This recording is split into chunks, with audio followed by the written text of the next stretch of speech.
Ada wartawan yang bertanya, bermaksud mungkin untuk menakut-nakuti atau ketika melihat apa yang dilakukan oleh Kang Deddy berbahaya, bakal banyak orang yang tidak suka, lalu dilemparkanlah pertanyaan kepada Kang Deddy. Apakah tidak takut dengan segala apa yang dilakukan oleh beliau sekarang? Karena tidak wajar, Pak. Tidak wajar membuka banyak hal dan menutup banyak hal. Kan itu tidak wajar, tidak biasa. Ditanya, apakah tidak takut? Dan ini jawaban Kang Deddy Mulyadi. Menohok, Pak. Kalau takut, gak usah jadi pemimpin. Kita coba cek sama-sama nih. Oh sama, kan Pak Presiden itu sudah ada Impres nomor 1 tahun 2025. Saya sebelum menjabat sudah melakukan perhitungan pembiayaan pembangunan di Jawa Barat, sudah mencoba menitik beratkan pada pembangunan yang menjadi kebutuhan dasar, tidak menggunakan anggaran untuk kepentingan yang tidak penting. Saya kan berikan contoh, anggaran untuk baju dinas saya dihapus, anggaran perjalanan dinas luar negeri saya 1,5 miliar nol, perjalanan dalam negeri saya hanya disisakan sekitar 700 dari 1,8. Ya, semuanya sudah diberikan contoh dari gubernur sendiri, nanti ke bawahnya. Dan perlu saya informasikan sampai hari ini total dari belanja yang tidak penting ya. Jadi bukan efisiensi menghapus anggaran pembangunan, tidak. Dari belanja yang tidak penting seperti perjalanan dinas, seminar-seminar, kegiatan-kegiatan proyek yang tidak semestinya dibuat, itu totalnya sudah 5 triliun yang kami persiapkan di perubahan anggaran nanti. Dan itu akan kami fokuskan untuk satu, membangun RKB baru untuk SMA dan SMK. Dua, membangun sekolah baru untuk SMA dan SMK. Tiga, membangun jalan lintas dari mulai Parung Panjang, Jalan Puncak 2, Jalan Penghubung Sukabumi Pangandaran. Ini yang menjadi prioritas kita, memperbaiki seluruh infrastruktur irigasi agar ketahanan pangan meningkat, meningkatkan mutu laboratorium untuk penelitian bibit padi. Ini akan menjadi fokus, mengintegrasikan pelayanan kesehatan dari mulai rumah sakit rujukan sampai puskesmas membantu. Nah, itu seluruh pembiayaan itu akan diarahkan dengan target pembangunan infrastruktur pendidikan, kesehatan, irigasi, jalan di Jawa Barat bisa tuntas pada tahun 2026. Karena 2027 kita akan mengarahkan pada investasi daerah. Sehingga nanti ke depan Jawa Barat memiliki nilai investasi yang cukup dan daerahnya bisa membangun berdasarkan hasil investasi yang dikelola oleh pemerintah provinsi. Cukup? Terima kasih. Tambang ilegal harus bersih. Pendekatannya bukan hanya pendekatan undang-undang pertambangan. Kita ingin melakukan pendekatan undang-undang korupsi. Karena mereka tidak bayar pajak berpuluh-puluh tahun dan mereka merugikan lingkungan yang berdampak pada kita, harus merecovery lagi. Saya nanti sudah akan hitung itu berapa ratus miliar atau berapa triliun sih recovery yang diperlukan untuk melakukan recovery terhadap berbagai dampak dari penambangan ilegal. Ya, oke. Kenapa? Ya, kalau perlu rasa takut jangan jadi pemimpin.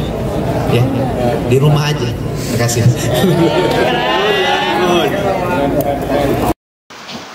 Oke.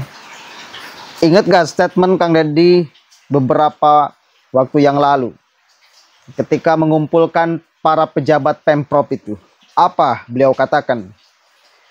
Yang mau ikut bersama hayu, yang mau malas-malasan jangan ikut, karena saya memimpin Jawa Barat itu akan menerjang badai.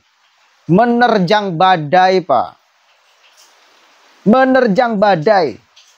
Beliau siap capek-capean.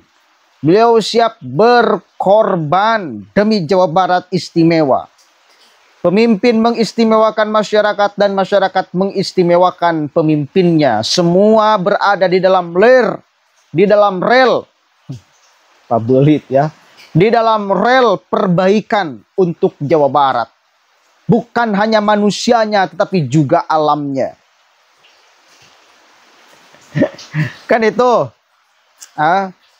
Bakal banyak gak orang yang tidak suka kepada Kang Deddy? Bakal banyak. Kita tidak bisa pungkiri dengan apa yang beliau lakukan selama ini. Minimal pengusaha tambang ilegal banyak yang tidak suka. Kan itu bukan satu bos tambang ilegal itu. Di Tasik itu kemarin ketika ada Kang Deddy Mulyadi membuat gebrakan menutup tambang ilegal di Subang, 7 tambang atau 8 tambang ilegal ditutup. Sudah beroperasi lama sekali. Tidak pernah disentuh. Ketika beliau membuat gebrakan, memberikan contoh bahwa ini adalah proses perusakan alam, maka seluruh wilayah di Jawa Barat berhenti menambang ilegal. Tentu bakal banyak orang yang tidak suka, tetapi orang-orang yang serakahnya, toh yang kemudian di sekitaran sana, di sekitaran penambangan masyarakatnya tidak menjadi kaya karena wilayahnya ditambang, malah terkena dampaknya biasanya. Minimal jalan rusak karena lulu lalang truk mengangkut galian tambang itu. Kan itu. Kan ini tidak wajar, tidak biasa. Coba pemimpin-pemimpin sebelumnya, kan tidak ada yang bersikap tegas seperti ini. Patokan beliau adalah yang dilakukan kebenaran. Dan pasti kebenaran tidak akan pernah bisa dikalahkan oleh kesalahan. Dan pasti juga kebenaran akan didukung oleh orang-orang yang benar pula. Masyarakat pasti akan mendukungnya. Benteng Kang Deddy itu cuma masyarakat. Bukan cuma sih, lebih besar masyarakat dibanding yang lain. Saya yakin itu. Dan kita sebagai masyarakatnya mesti membentengi. Kenapa? Karena apa yang dilakukan demi kita, bukan demi orang lain, bukan demi dirinya. Bayangkan efisiensi anggaran di Pemprov Jawa Barat. Kata beliau 5 triliun. Tahu nggak 1 triliun itu berapa? 1000 miliar, Pak. Apa tuh liar ngitung nata? 1 miliar itu 1000 juta. 1 triliun itu 1000 miliar. Efisiensi anggaran Pemprov Jawa Barat dipimpin oleh beliau 5 triliun dialokasikan kepada kebutuhan pokok masyarakat. Memotong anggaran dinas, bahkan bukan hanya pegawainya, dirinya dikasih contoh oleh beliau. Anggaran untuk jalan ke luar negeri hapuskan jadi 0 dari 1,5 miliar. 0, nggak usah. Anggaran di dalam negeri juga dihapus. Apa bukan dihapus? Dipotong. Dari 1, berapa miliar menjadi 700 juta. Kan biasanya pejabat yang biasa, pejabat yang lain, itu lumayan. Ada uang untuk jalan keluar, dimaksimalkan dipakai. Untuk rekreasi jalan-jalan, berkamuflase sebagai penelitian. Kan biasanya kayak gitu. Perjalanan dinas di dalam negeri dihabiskan, jangan sampai ada yang tersisa. Tidak mikir masyarakat. Tidak mikir ada rumah yang mau roboh masyarakat. Tidak mikir ada bangunan sekolah yang kurang. Tidak mikir ada jalan yang bolong. Tidak mikir ada jalan yang rusak. Duitnya kurang, tidak mikir. Ketika ada anggaran baju dinas, baju, sampai ke baju-baju. Anggaran baju dinas gubernur itu, Pak, bukan seperti saya. Bajunya cuma 50.000, 100.000. Berapa coba anggaran bajunya? 100 juta lebih itu. Anggaran baju dinas gubernur. Pakai bangun 2 rumah yang roboh bisa itu. Kan lumayan. Efisiensi. Beliau memberikan contoh. Jadi bukan hanya memotong, memangkas anggaran dinas pekerjanya, tetapi dirinya. Pokoknya kita mesti garis bawahi. Yang memusuhi Kang Deddy, yang pertama orang yang serakah. Kemudian yang kedua, yang tidak mau Jawa Barat maju. Kemudian yang ketiga, yang tidak mau masyarakat sejahtera. Itu yang memusuhinya. Karena 3 aspek ini yang kemudian akan diperjuangkan habis-habisan oleh beliau. Maka kalau ada yang memusuhinya, tidak jauh dari 3 ini.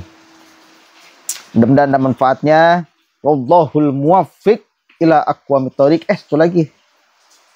Kalau penakut, jangan jadi pemimpin. Ngeri Pak. Itu jawaban kepada wartawan yang bertanya, apa tidak takut Kang Deddy dengan semua gebrakan ini? Kalau mau takut, jangan jadi pemimpin. Ngeri Pak. Mudah-mudahan manfaatnya. Assalamualaikum warahmatullahi wabarakatuh.